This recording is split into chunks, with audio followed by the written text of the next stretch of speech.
sa aking maagang lakad kaninang umaga. And yeah, it's very successful. So once again, hinihintay ko na lang yung official na say.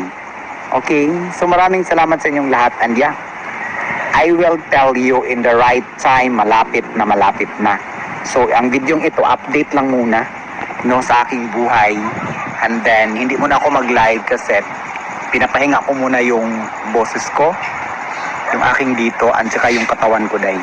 Pinapahinga ko muna ha. So, by the time na okay na ang lahat, ayan, saka na ako mag-live. Sa ngayon, i-relax ko muna yung sarili ko.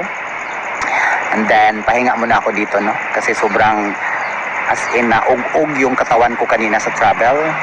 And then, yeah. So, Happy New Year! Malapit na yung New Year. So, mag-celebrate kami ng New Year. Kami lang ni Mother dito. Kasi si Mother Delina ay uwi sa bukid. And then, the rest of the family ay iba din yung celebration nila.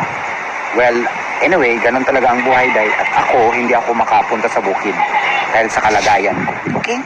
So, update lang. And I am very excited because for this video, i-update ko rin kayo sa garden. So mamaya papasok tayo dun sa ating mismong garden. Okay?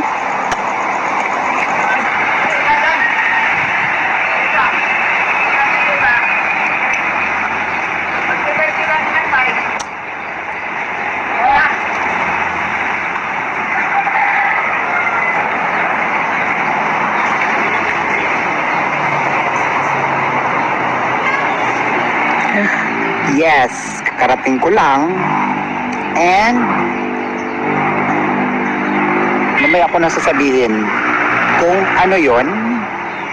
Basta excited ako kasi sa darating na New Year ay tatravel ako. So yung travel na yon, it's mahalagang travel yon kasi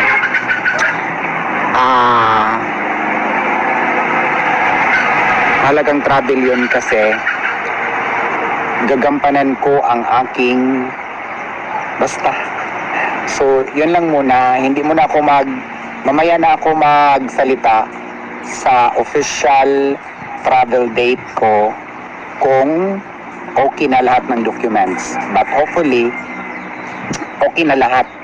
Pero, iano ko pa yung final date of travel. Lahat okay na. Tawag doon, lahat